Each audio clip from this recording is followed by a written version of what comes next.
Hello students, welcome to tuition time. I am Rajesh Verma and we are studying physics of 12th class. पिछली class में हमने different spherical surfaces के सामने अलग अलग positions पर जब ऑब्जेक्ट को रखते हैं तो कैसी कैसी इमेजेस बनती हैं और उनमें क्या क्या रिलेशनशिप्स होती हैं वो हमने डिराइव किया था। आज हम डिराइव करेंगे लेंस मेकर फार्मूला को। ये एक लंबी और काफ़ी डिफिकल्ट डेरिवेशन है, तो आप अपने कॉपी पेन लेकर तैयार हो जाइए और पूरी कंसंट्रेशन से इस डेरिवेशन को समझने की कोशिश कीजिए। आइए शुरू करते हैं आज की क्लास। लेंस मेकर फार्मूला वो रिलेशनशिप है जो एक लेंस के फोकल लेंथ, लेंस के मीडियम का रिफ्रैक्टिव इंडेक्स और लेंस के दोनों सरफेसेस के रेडियस ऑफ कर्वेचर्स जो होते हैं उनको लिंक करता है। लेंस मेकर फार्मूला को डिराइव करने से पहले हम कुछ एजम्पशंस लेते हैं, जिनमें से पहली एजम्पशन तो यह है कि लेंस बड़ा थिन है ताकि उसके दोनों सरफेसेस, दोनों साइड के सरफेसेस लेंस के मिडल पॉइंट से, सेंट्रल पॉइंट से, जिसे हम लेंस का ऑप्टिकल सेंटर कहते हैं, उसे ज्यादा दूर ना हो। नंबर 2, हम ये मानकर चलते हैं कि लेंस का एपर्चर काफी छोटा है। तीसरी बात जो सभी डेरिवेशंस में हम पीछे भी यूज करते आए हैं वो ये कि ऑब्जेक्ट जो हम यूज कर रहे हैं, जो हम लेंस के सामने रखने जा रहे हैं, वो एक पॉइंट ऑब्जेक्ट है और लेंस के प्रिंसिपल एक्सिस के ऊपर लाई करता है।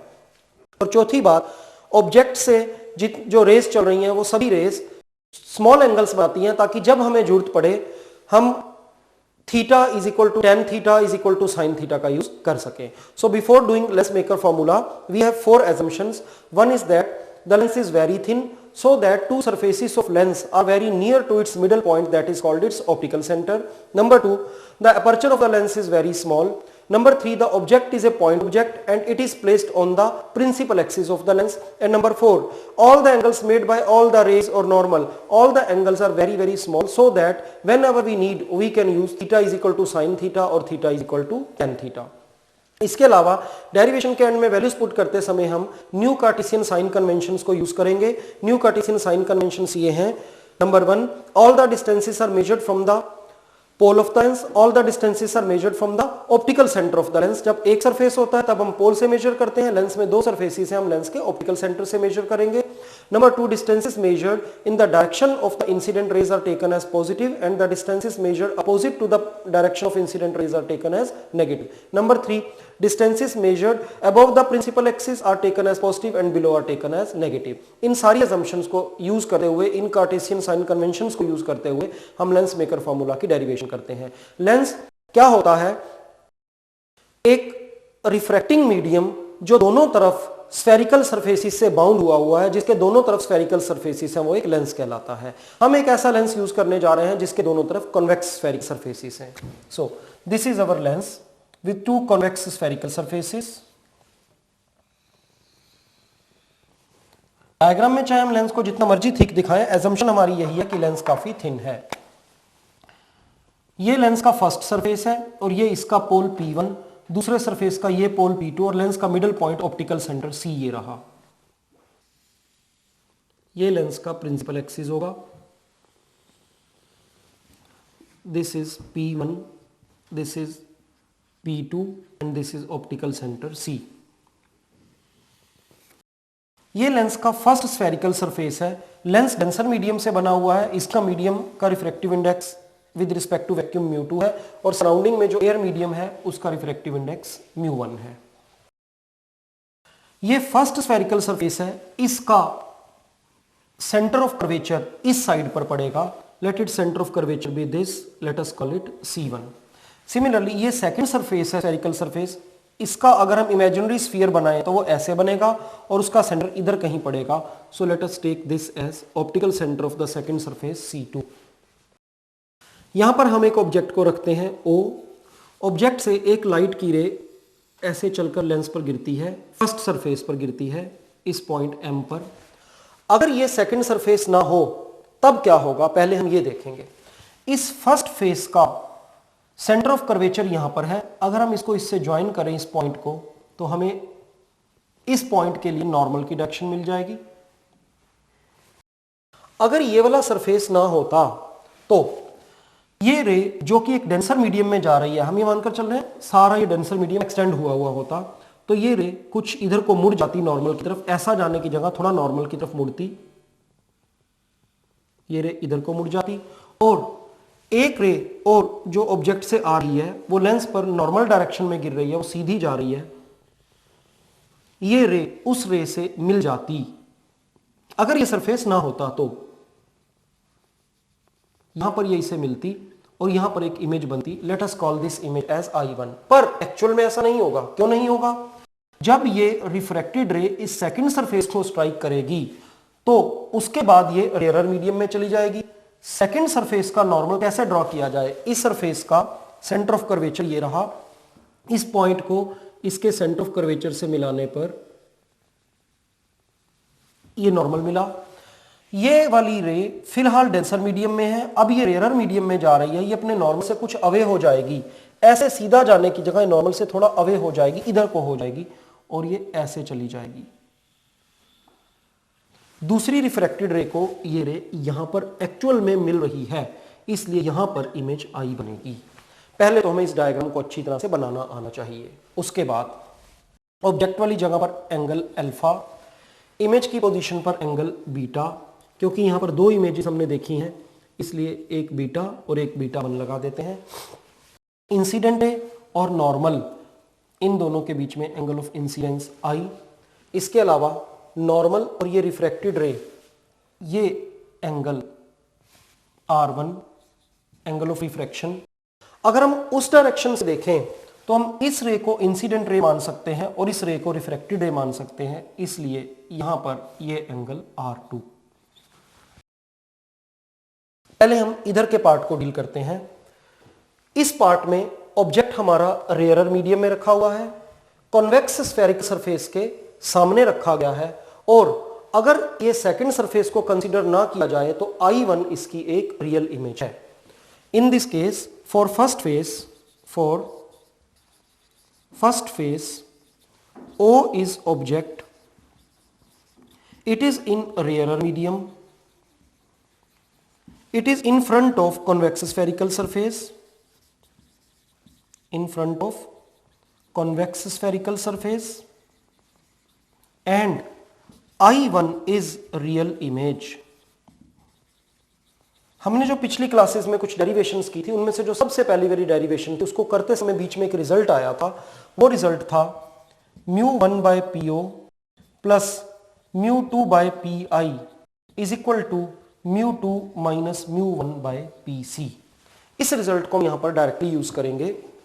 हम यहां पर लिख सकते हैं μ1/PO, P की जगह पर हम P1 यूज करेंगे, P1O प्लस μ2/PI, P के प्लेस पर हम यूज करेंगे P1, और इमेज यहां पर I1 है इसलिए I की जगह हम यूज करेंगे I1 is equal to μ2 minus μ1/PC, P के प्लेस पर P1 और C के प्लेस पर C1। ये हमारा पहला रिजल्ट बना। आगे चलें। अब हम इस सरफेस की साइड से देखते हैं। अगर हम I को एक रियल ऑब्जेक्ट की तरह ट्रीट करें तो I से एक रे इस डायरेक्शन में चलती हुई मानी जाएगी। यहां पर ये नॉर्मल है, ये रे सीधा जाने की जगह थोड़ा सा नॉर्मल की तरफ मुड़ गई तो ये रे इधर को चली गई। अगर इस रे को हम आगे को एक्सटेंड कर दें तो इसका इससे डिस्टेंस बढ़ता चला जा रहा है, इसलिए ये रियल इमेज नहीं बना पाएगी। हाँ, इस रे को बैकवर्ड डायरेक्शन में मिलाने पर, बढ़ाने पर ये इस रे को, दूसरी वाली रे को यहां पर I1 पर मिलती हुई लगती है, महसूस होती है, इसलिए I1 इसकी वर्चुअल इमेज मानी जाएगी। तो हम यहां लिखते हैं for second face I is real object. इधर से देखने पर ये कॉन्वेक्स स्फेरिकल सरफेस है और हमारा ये रियल ऑब्जेक्ट रेयरर मीडियम में है। I is real object in rarer medium in front of convex spherical surface, और I1 इसकी वर्चुअल इमेज है and I1 is it's virtual image. हमने जो डेरिवेशंस की थी पीछे उनमें से जो सेकंड डेरिवेशन थी वो बिल्कुल इसी केस की डेरिवेशन थी। उस डेरिवेशन में हमने एक रिजल्ट निकाला था μ1/PO minus μ2/PI is equal to μ2 minus μ1/PC। हम इस रिजल्ट को अलग नामों के साथ यहां पर यूज करेंगे। हेंस μ1 बाय PO, यहां पर पहली बात तो P के प्लेस पर P2 यूज किया जाएगा और ऑब्जेक्ट कौन है, ऑब्जेक्ट है I, P2I minus μ2 by PI, P के प्लेस पर हम यूज कर रहे हैं P2 और I इमेज के प्लेस पर हम यूज कर रहे हैं I1 is equal to μ2 minus μ1 by PC, P is replaced by P2 and C is replaced by C2। ये दो रिजल्ट्स हमें आगे यूज कर रहे हैं।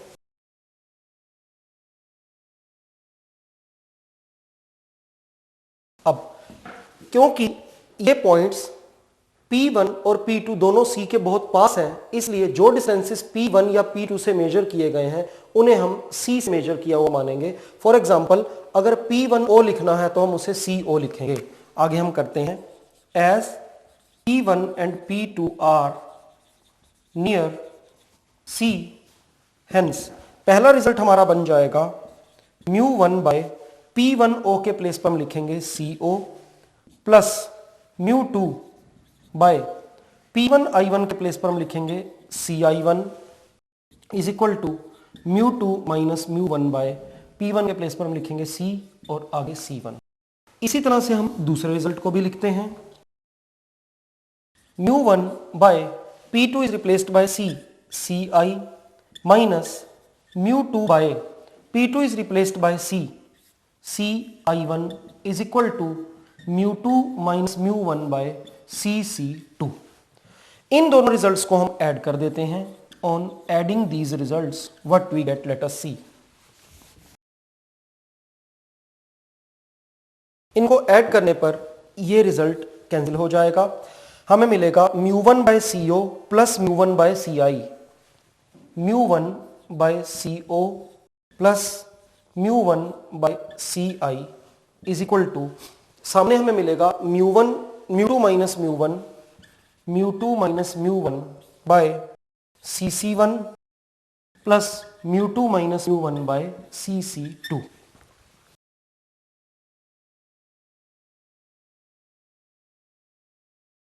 सारे एक्सप्रेशन में से μ1 को सारे एक्सप्रेशन को μ1 से डिवाइड करने पर on dividing by μ1 we get 1 by CO plus 1 by CI is equal to μ2 by μ1 is μ minus 1 by CC1 plus μ minus 1 by CC2, 1 by CO plus 1 by CI is equal to μ minus 1 को यहां से common ले लिया गया, अंदर बचा 1 by CC1 plus 1 by CC2।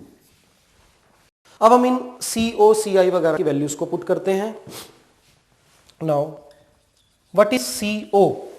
Lens के optical centre से ऑब्जेक्ट तक का distance, it is U, but incident rays are in this direction and CO is in this direction, so it will be taken as minus U। उसके बाद हमको जरूरत है CI की। CI लेंस के ऑप्टिकल सेंटर से, लेंस के central point से एक्चुअल में जो फाइनल इमेज बन रही है वहां तक का डिस्टेंस, इट इज V, और ये इस डायरेक्शन में है और इंसिडेंट रेज भी इस डायरेक्शन में, इसलिए इसको प्लस V। तीसरी वैल्यू जो हमारे पास है वो है CC1। CC1 पहले वाले फेस का सेंटर ऑफ कर्वेचर, उसका लेंस के ऑप्टिकल सेंटर से डिस्टेंस, हम इसको रेडियस ऑफ कर्वेचर कहेंगे और ये इसी डायरेक्शन में है, इसलिए हम इसको लेंगे plus R1। And similarly CC2 is equal to minus R2, why minus CC2 इस डायरेक्शन में। इन वैल्यूज को वहां पुट करने पर हमें क्या मिलेगा, 1 by CO, CO is minus U, plus 1 by CI, CI is V, is equal to μ minus 1 into 1 by CC1, 1 by R1 plus 1 by CC2, CC2 is minus R2। Minus और plus यहां बीच में minus आ जाएगा। Ultimately हम किस expression पर पहुंचे, minus 1 by U plus 1 by V is equal to μ minus 1 into 1 upon R1 minus 1 upon R2, 1 upon R1 minus 1 upon R2। इसके बाद हम पहले ये डिस्कस करते हैं कि प्रिंसिपल फोकाई क्या होते हैं। एक लेंस में दो प्रिंसिपल फोकाई होते हैं। पहला प्रिंसिपल फोकस उस पॉइंट को कहा जाता है जहां पर अगर हम ऑब्जेक्ट को रखें तो इमेज इंफिनिटी पर बनती है। So let us talk about first principal focus. It is the point where when object is placed image is formed at infinity. देखें इसका डायग्राम कैसा बनेगा। अगर ये पॉइंट फर्स्ट प्रिंसिपल फोकस है, F1 है, तो यहां से रेस लेंस पर गिरने के बाद, लेंस से निकलने के बाद पैरेलल हो जाएंगी और वो इंफिनिटी पर मिलेंगी, इसलिए इमेज कहां बनेगी? इंफिनिटी पर। इस केस में ऑब्जेक्ट हमने यहां पर रखा है, ऑब्जेक्ट का जो डिस्टेंस है वो लेंस की फोकल लेंथ हो जाएगी F1, इस डायरेक्शन में है नेगेटिव, और इमेज कहां बन रही है? इंफिनिटी पर। इमेज का डिस्टेंस हो जाएगा प्लस इंफिनिटी। तो इन दो बातों को, ऑब्जेक्ट के डिस्टेंस को माइनस F1 और इमेज के डिस्टेंस को प्लस इंफिनिटी, हम उस एक्सप्रेशन में पुट करते हैं। हमारे पास एक्सप्रेशन है -1/u। What is u? u is -F1 plus 1/v, plus 1/v। What is v? Image का distance plus infinity, is equal to mu -1 and then 1/r1 minus 1/r2। 1/इंफिनिटी तो 0 हो जाएगा, हमारे पास रह गया 1/F1। We get 1/F1 is equal to mu -1 then 1/r1 minus 1/r2। अब हम बात करते हैं सेकंड प्रिंसिपल फोकस की। Second principal focus. Second principal focus वो पॉइंट होता है जहां पर इमेज बनती है अगर ऑब्जेक्ट इंफिनिटी पर हो। Second principal focus is the point where image is formed when the object is at infinity. इसका डायग्राम ऐसे बनेगा। ऑब्जेक्ट हमारा इंफिनिटी पर है, इंफिनिटी से प्रिंसिपल एक्सिस के पैरेलल रेज आ रही हैं और ये रेज लेंस से रिफ्रैक्ट होने के बाद एक पॉइंट पर मिल रही हैं जिसे हम सेकंड प्रिंसिपल फोकस कहते हैं। F2 के नाम से हम इसे बुलाते हैं। यहां तक का डिस्टेंस F2 है और ऑब्जेक्ट कहां पर है इस समय? इंफिनिटी पर। इंसिडेंट रेज इस डायरेक्शन में जा रही हैं। ये डिस्टेंस इंफिनिटी इस डायरेक्शन में, इसलिए इसे माइनस इंफिनिटी लेंगे, और इमेज का डिस्टेंस प्लस F2 लेंगे क्योंकि वो इस डायरेक्शन में है। इन दोनों वैल्यूज को उसी फॉर्मूले में पुट करने पर हमें क्या मिलता है? -1/u। u क्या है? ऑब्जेक्ट का डिस्टेंस। ऑब्जेक्ट का डिस्टेंस है minus infinity plus 1/v। Image का डिस्टेंस है plus F2 is equal to mu -1 into 1/r1 minus 1/r2। 1/इंफिनिटी 0 हो जाएगा, हमारे पास बचाएगा 1/F2 is equal to mu -1 into 1/r1 minus 1/r2। ये रिजल्ट हमें बताता है 1/F1 is equal to mu -1, 1/r1 minus 1/r2, और ये रिजल्ट भी बिल्कुल यही चीज बताता है। इट मीन्स 1/F1 और 1/F2 दोनों इक्वल हैं। Hence 1/F1 is equal to 1/F2. So let us call them equal to be 1/F. It means F1 F2 F के इक्वल हैं। तो इस एक्सप्रेशन में F2 के प्लेस पर F रख देने पर हमें मिलेगा 1/F is equal to mu -1 into 1/r1 minus 1/r2। ये रिलेशनशिप लेंस की फोकल लेंथ को लेंस के मटेरियल के रिफ्रैक्टिव इंडेक्स और लेंस के दोनों सरफेसिस के रेडियाई ऑफ कर्वेचर के साथ लिंक करती है। इस फार्मूले को लेंस मेकर्स फार्मूला कहते हैं। इसको ऐसा इसलिए कहते हैं क्योंकि लेंस को बनाने में इसका यूज किया जाता है। इसके अलावा ऊपर यहां पर ये जो एक्सप्रेशन लिखा हुआ है, ये एक्सप्रेशन हमें बताता है mu -1 is equal to 1/r1 minus 1/r2, और इस एक्सप्रेशन से यही रिजल्ट 1/F के इक्वल आता है। तो हम यहां से क्या कंक्लूड करते हैं? 1/F is equal to -1/u plus 1/v। 1/F is equal to -1/u plus 1/v.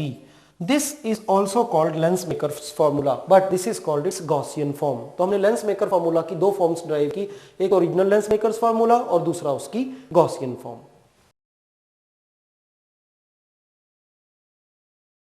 Next हम देखने जा रहे हैं कॉन्वेक्स लेंस की फोकल लेंथ कैसी होती है, कनकेव लेंस की फोकल लेंथ कैसी होती है, पॉजिटिव होती है, नेगेटिव होती है। आइए देखें। पहले हम बात करते हैं focal length of convex lens. This is a convex lens. हमने यहां पर ऑब्जेक्ट रखा है और इधर कहीं पर इमेज बनेगी। इंसिडेंट रेज इस डायरेक्शन में जा रही हैं। ऑब्जेक्ट से जब रेज जाती हैं तो ये फेस उन्हें पहले नंबर पर मिलता है रास्ते में। This will be considered as face first and this will be considered as face second. ये जो फर्स्ट फेस है इसका रेडियस ऑफ कर्वेचर इधर को होगा, इस डायरेक्शन में r1 होगा, और सेकंड फेस जो है वो उसका इमेजिनरी स्फीयर इधर बनेगा, उसका रेडियस ऑफ कर्वेचर इधर होगा। This is first face, this is second face. Second face का इमेजिनरी स्फीयर इधर बनता है, इसलिए उसका रेडियस ऑफ कर्वेचर r2 इधर को होगा। r1 क्योंकि इंसिडेंट रेज की डायरेक्शन में है इसलिए r1 की वैल्यू पॉजिटिव होगी, let us take it as +x, और r2 क्योंकि इधर को है इसलिए r2 की वैल्यू नेगेटिव होगी, let us take it equal to -y। हमने एक फॉर्मूला डिराइव किया है 1/f is equal to mu -1 into 1/r1 minus 1/r2। यहां r1 और r2 की वैल्यू पुट करते हैं। 1/f is equal to mu -1 into 1/r1, r1 is +x, minus 1/r2, r2 is -y। x और y खुद positive values हैं, minus minus plus हो जाएगा। 1/f is equal to mu -1 1/x plus 1/y।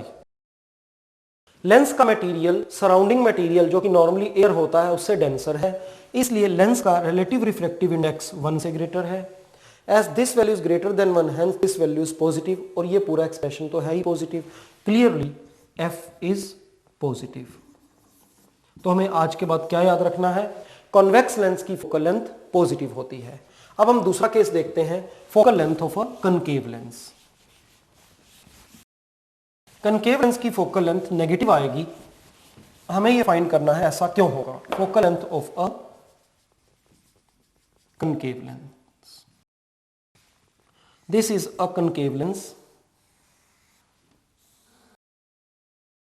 यहां हम अगर ऑब्जेक्ट को रखें तो इंसिडेंट रेज ऐसे जा रही हैं, इनको पहले ये वाला फेस मिल रहा है फर्स्ट फेस, और बाद में ये स्ट्राइक करेंगी इस फेस को, इसलिए ये सेकंड फेस माना जाएगा। फर्स्ट फेस की बात करें, फर्स्ट फेस ऐसा है, इसका इमेजिनरी स्फीयर इधर को होगा, इसलिए इसका रेडियस ऑफ कर्वेचर इस डायरेक्शन में होगा। ये इंसिडेंट रेज जो कि इधर है उनसे ये अपोजिट है, इसलिए फर्स्ट सरफेस का radius of curvature r1 negative माना जाएगा, we take it as -x। ये दूसरा सरफेस ऐसे है, इसका इमेजिनरी स्फीयर इधर को होगा, इसका रेडियस ऑफ कर्वेचर इस डायरेक्शन में होगा, let its radius of curvature भी r2, और क्योंकि ये इंसिडेंट रेज की डायरेक्शन में है इसलिए इसे हम पॉजिटिव मानेंगे, r2 is +y। We know that 1/f is mu -1 into 1/r1 minus 1/r2। Values put करने पर 1/f is mu -1 into 1/r1. What is r1? r1 is -x minus 1/r2. r2 is +y. 1/f यहां से minus को common ले लेते हैं, minus mu -1 into 1/x plus 1/y। इस expression में ये सारी वैल्यू, ये सारा एक्सप्रेशन पॉजिटिव है। क्यों पॉजिटिव है? क्योंकि लेंस का सराउंडिंग मटेरियल रेयर है, लेंस का रिलेटिव रिफ्रैक्टिव इंडेक्स म्यू 1 से ग्रेटर है। Mu is greater than 1, this portion is positive, x और वाई भी पॉजिटिव है, इसलिए पूरा रिजल्ट पॉजिटिव रहा। पर इस नेगेटिव की प्रेजेंस के कारण से the overall result that is the value of F becomes negative, hence F is negative for a concave lens. आज की क्लास में हमने लेंस मेकर्स फार्मूला की डेरिवेशन की। ये डेरिवेशन 12th की फिजिक्स में सबसे बड़ी डेरिवेशंस में से एक है। आप इसे अपने हाथ से कई बार कीजिए जब तक कि आपको अच्छी तरह से रट ना जाए। एग्जाम में आमतौर पर या तो ये डेरिवेशन पूछी जाती है या इससे रिलेटेड कोई न्यूमेरिकल पूछा जाता है। हाँ, एक बात और ध्यान रखें, कई बार ये पूछा जाता है derive lens makers formula by ab initio by fundamentals. इसका मतलब है हमने बीच में जो एक डायरेक्ट फार्मूला यूज किया था μ1/PO plus μ2/PI is equal to μ2 minus μ1/PC, उस फार्मूले की डेरिवेशन हमारे को अलग से साथ में कर दिखानी चाहिए। तो ये खुद लेंस मेकर फार्मूला की जो डेरिवेशन मैंने की, ये खुद ही लगभग 10 मिनट का टाइम लेती है। अगर हम डायरेक्ट इसको डिराइव करें तो साथ में अब इनिशियो वाला मेथड जोड़ने पर और ज्यादा टाइम लगता है। तो आप इसकी बार हाथ से प्रैक्टिस करें। इसकी प्रैक्टिस केवल इसलिए नहीं करनी कि ये डेरिवेशन हमें रट जाए, इसकी प्रैक्टिस इसलिए भी करनी है ताकि अगर ये एग्जाम में आए तो हम इसको कम से कम टाइम में कर सकें। मुझे उम्मीद है आप इस बात को फॉलो करेंगे और इस डेरिवेशन को अपने हाथ से कई बार करेंगे। इसके अलावा हमने ये भी देखा कि कॉन्वेक्स लेंस की फोकल लेंथ पॉजिटिव क्यों होती है और कनकेव लेंस की फोकल लेंथ नेगेटिव क्यों होती है। अभी इस लेसन में बहुत कुछ बाकी है जो हम नेक्स्ट क्लासेस में पढ़ेंगे। नेक्स्ट क्लास में हम फिर मिलेंगे, तब तक के लिए गुड बाय।